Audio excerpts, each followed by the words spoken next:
মরিয়ম ফুলকে চেনে না এমন মানুষ মনে হয় খুব কম আছে। সকল ধর্মের কাছে এই ফুলটা পরিচিত, কিন্তু ইসলাম ধর্মে এই ফুল অনেক বেশি চর্চিত এবং আলোচিত একটি ফুল, এবং ইসলাম ধর্মে এর প্রভাব ব্যাপক।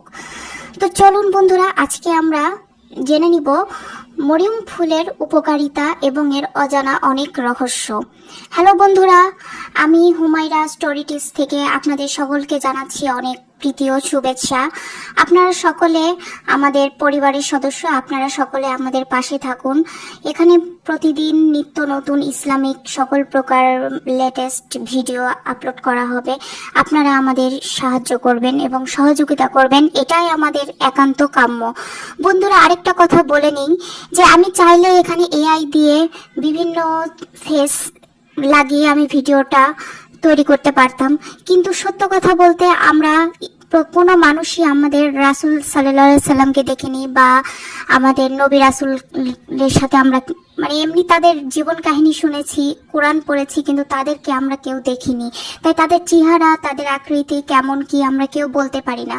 আমি এখন এআই দিয়ে যদি কোনো একটা ভিডিও বানাই, সেটা কি আমার কাছে মনে হয়েছে যে না, কাজটা ঠিক হবে না, যার জন্য হয়তো বা আমি শুধু ভয়েস দিয়ে এভাবে ভিডিও তৈরি করব। এতেই যদি আপনাদের কারো ভালো লাগে তো আপনারা আমার পাশে থাকবেন, সাপোর্ট করবেন, তাহলেই হবে। আপনাদের এতটুকু সহযোগিতা আমার সামনে এগিয়ে চলার অনেক বড় অনুপ্রেরণা। তো চলুন বন্ধুরা, আজকে জেনে নিই মরিয়ম ফুলের অনেক অজানা রহস্য, যেগুলো আমরা অনেকেই জানি, আবার অনেকেই জানি না। মরিয়ম ফুলের উপকারিতা বা মরিয়ম ফুলের নামটা হয়েছে হযরত ঈসা আলাইহিস সালামের মায়ের নাম অনুসারে। হযরত ঈসা আলাইহিস সালামের মায়ের নাম মরিয়ম ছিল, যার কারণে সেখান থেকে এই ফুলের নামকরণ করা হয়েছে মরিয়ম। এছাড়াও হযরত মুহাম্মদ সাল্লাল্লাহু আলাইহি সাল্লামের একমাত্র আদরের কন্যা মা ফাতেমার নাম অনুসারেও একে বলা হয় ফাতেমা অফ হ্যান্ড বা হ্যান্ড অফ ফাতেমা। এই মরিয়ম ফুলটি মরু অঞ্চলে বেশি দেখা যায়। এখানে সাহারা মরুভূমি বা মরু অঞ্চলে এই ফুলটা জন্মে থাকে, এবং এই ফুলের মধ্যে প্রচুর পরিমাণে ক্যালসিয়াম ও ম্যাগনেসিয়াম থাকে, যেটা আমাদের মানব শরীরের জন্য অনেক উপকারী।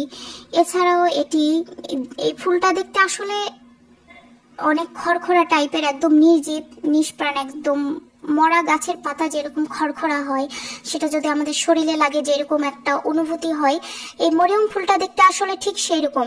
কিন্তু এই মরিয়ম ফুলের উপরে যখন পানি বা ঠান্ডা পানি পড়ে, তখন এটা আস্তে আস্তে সতেজ বা প্রাণ ফিরে পায় এবং এর পাপড়িগুলো তখন মেলে যায়।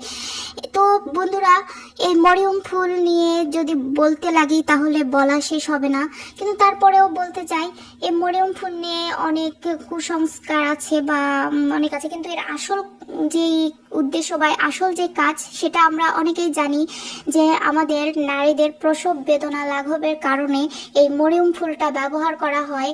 আর হচ্ছে হযরত মরিয়মের কারণে এই ফুলের নামকরণ করা হয়েছে মরিয়ম ফুল।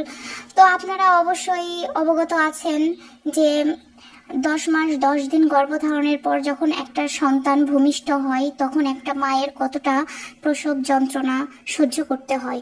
তো যে ঘরে বা যেখানেই সে মানে বাচ্চাটা ভূমিষ্ঠ হবে, সেখানে যদি কোনো একটা পাত্রে করে আপনি যদি মরিয়ম ফুলটা রেখে দেন ঘরের কোনো এক কোনায়, যতক্ষণ পর্যন্ত বাচ্চা ভূমিষ্ঠ না হবে ততক্ষণ পর্যন্ত এই ফুলটা যদি আপনি পানিতে ভিজিয়ে রাখেন, উষ্ণ গরম পানিতে রাখলে বেশি ভালো হয়, কিন্তু যদি তৎক্ষণাৎ সেটা সম্ভব না হয়, আপনি যদি ঠান্ডা পানি দিয়েও যদি সেটা রেখে দেন তাহলেও কিন্তু হবে। তখন দেখা যাবে যে আস্তে আস্তে এই ফুলটা মেলতে শুরু করবে, ফুলের পাপড়িগুলো খুলে যাবে, এবং এর কুদরতিতেই এর কারণেই সেই মহিলার প্রসব বেদনা কমবে এবং খুব সহজেই বাচ্চা ভূমিষ্ঠ হবে।